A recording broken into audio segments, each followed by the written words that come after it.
Salam alaikum à tous et bienvenue sur ma chaîne Accro Maroc, la chaîne dédiée aux amoureux du Maroc. J'espère que vous allez bien et que chez vous tout le monde la baisse. Vous vous apprêtez à passer des vacances au Maroc et vous souhaitez louer une voiture? Très bonne idée. Avec des prix très attractifs, surtout en basse saison, les agences de location de voitures ont la cote au Maroc.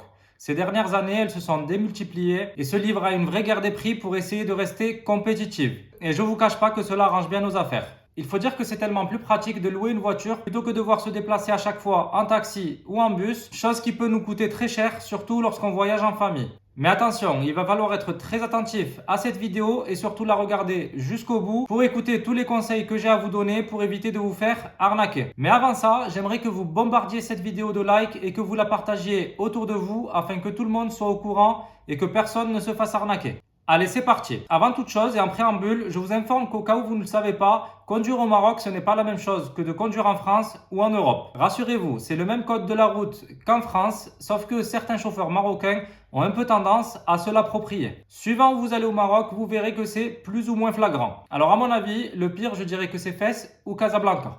Marrakech, c'est pas mal non plus. Donc une certaine prudence sera de mise pour vous habituer au mode de conduite local. Bref, la conduite au Maroc n'étant pas véritablement le sujet de cette vidéo, je vous ferai très prochainement une vidéo à ce sujet. Pour en revenir à la location de voiture, voici le premier piège à éviter.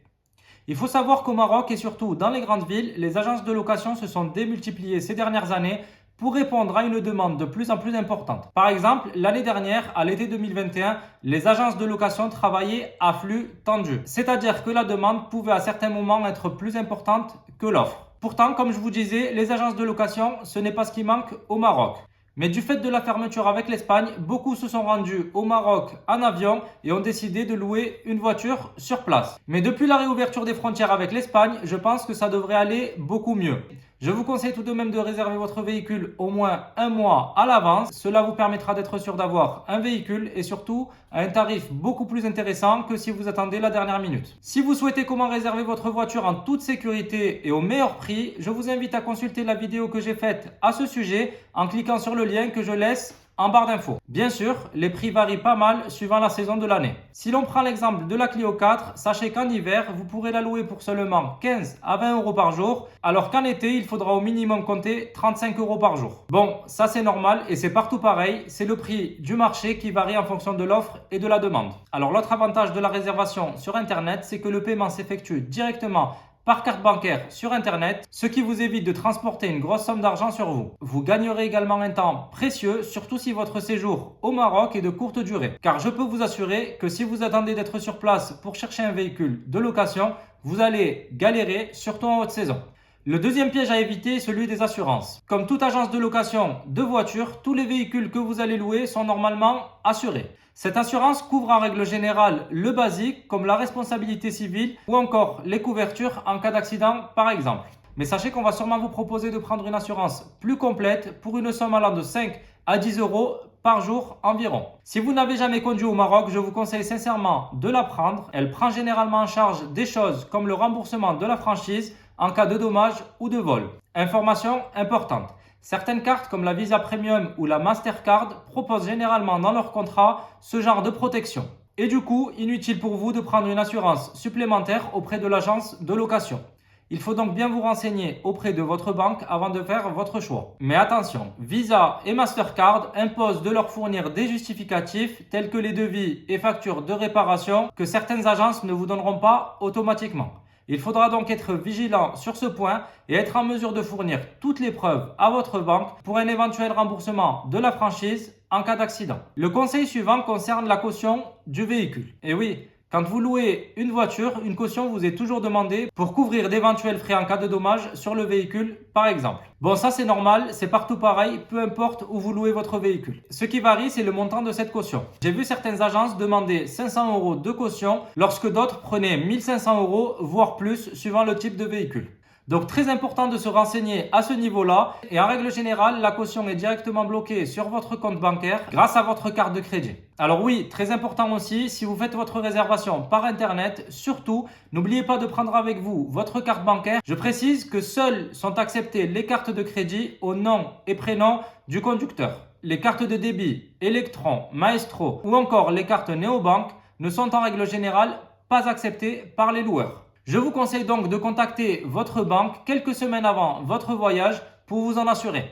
Alors que faire dans le cas où votre caution ne passe pas sur votre carte bancaire? Le loueur vous proposera certainement d'autres solutions. Il vous demandera dans un premier temps une caution en espèces qu'il vous restituera au retour du véhicule. Sauf que tout le monde n'a pas forcément 1500 € qui traînent dans sa poche. Il pourra aussi vous proposer de laisser votre passeport en caution, pratique qui est normalement interdite et que je vous déconseille fortement. Car imaginez qu'il vous arrive quelque chose sur la voiture et que vous n'avez pas les moyens de payer la franchise, le loueur pourra vous faire chanter grâce à votre passeport qu'il aura entre les mains. Donc encore une fois, très mauvaise idée que de laisser son passeport comme caution.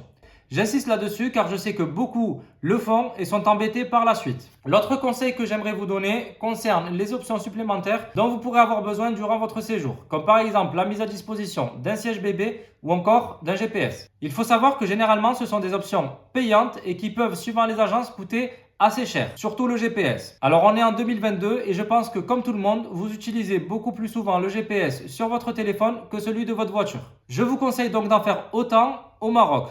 Pour moi, franchement, il est inutile de réserver un GPS. Il vous suffira d'acheter une carte SIM au Maroc à votre arrivée à l'aéroport et de l'utiliser pour vous rendre à votre hôtel, par exemple. Je vous déconseille vivement d'utiliser votre carte SIM française au Maroc car ça peut vous coûter très très cher. Je vous conseille donc de la désactiver dès que vous êtes dans l'avion pour éviter d'avoir de mauvaises surprises à votre retour. Vous verrez qu'au Maroc, Internet ne coûte pas cher du tout. C'est environ 10 dirhams, soit 1 € pour 1 giga d'Internet. Pour vous déplacer, vous pourrez donc utiliser l'application Waze qui fonctionne très bien. Ce GPS vous donnera toutes les indications pour que votre trajet se passe au mieux. Il vous indiquera la distance exacte ainsi que le temps de trajet. Il vous indiquera éventuellement les bouchons et les accidents ou travaux que vous pourrez rencontrer sur votre trajet. Et très important, il vous donnera également l'emplacement de la police qui réalise des contrôles routiers ou des barrages. Alors ça, il va falloir vous y faire.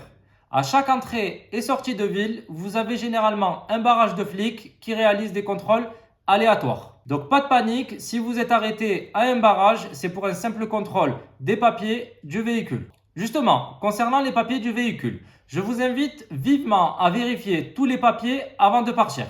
Assurance, carte grise, contrat de location et contrôle technique. Je vous dis ça car il m'est arrivé une fois sur une location de voiture d'avoir un contrôle technique qui expirait dans une semaine alors que j'avais loué la voiture pour un mois. Bon, je me suis arrangé avec le loueur pour passer le contrôle technique moi-même et à mes frais. Il m'a bien sûr remboursé ensuite, bien que j'aurais aimé éviter ce petit désagrément. C'est pour cette raison que je vous conseille de toujours bien vérifier tous les papiers.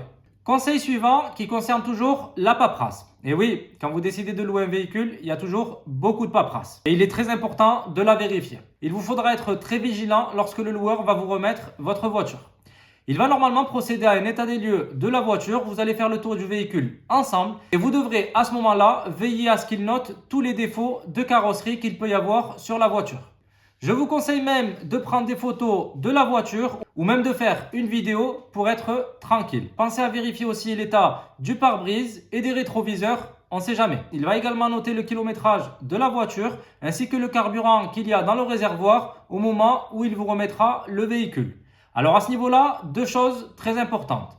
Vérifiez bien au niveau du contrat que vous êtes bien parti sur un kilométrage illimité, car dans le cas où il aurait limité le kilométrage, ça risque de vous coûter très cher au retour si vous avez dépassé le kilométrage autorisé. Donc très important de le noter au départ, mais aussi au retour. Et pour le carburant, il faut toujours le rendre au même niveau que lors de la remise du véhicule afin de ne pas se voir facturer des frais supplémentaires. Sachez que les loueurs sont tenus de vous livrer un véhicule propre qu'il vous faudra également rendre propre. Moi, ce que je fais en général, c'est qu'à la veille de la restitution du véhicule, je l'amène dans un centre de lavage qui, pour moins de 5 € me fait un lavage intérieur-extérieur et le véhicule ressort nickel.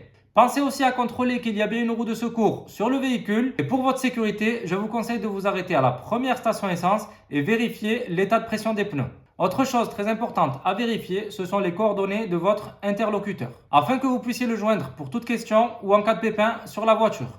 En règle générale, ils vous laissent une carte ou leur numéro de téléphone. Notez-le bien et si jamais vous le perdez, vous le trouverez certainement sur le contrat de location ou sur Internet. Sachez que votre contrat de location est un document très important qu'il ne faut surtout pas perdre. Lisez-le bien et n'hésitez surtout pas à poser des questions au loueur si certaines choses ne vous paraissent pas claires. Car c'est toujours pareil, quand tout se passe bien, il n'y a pas de problème, tout le monde est content. Mais quand ça se passe mal, je peux vous dire que c'est les détails qui figurent sur votre contrat qui pourront vous sauver la mise ou au contraire vous enfoncer, ce qu'évidemment je ne souhaite pas. Enfin, pensez à bien conserver le papier de restitution du véhicule lorsque vous le rendez, en vérifiant qu'il soit bien daté et signé par l'agence avec la mention RAS, rien à signaler. Cela prouve que vous avez bien ramené le véhicule et en état afin d'éviter que l'agence ne vous facture quoi que ce soit derrière. Voilà, je pense avoir fait à peu près le tour. Je vous remercie de m'avoir suivi. Si vous avez aimé ma vidéo, je vous invite à liker et partager. Pensez également à vous abonner à ma chaîne pour avoir toutes les infos utiles pour votre voyage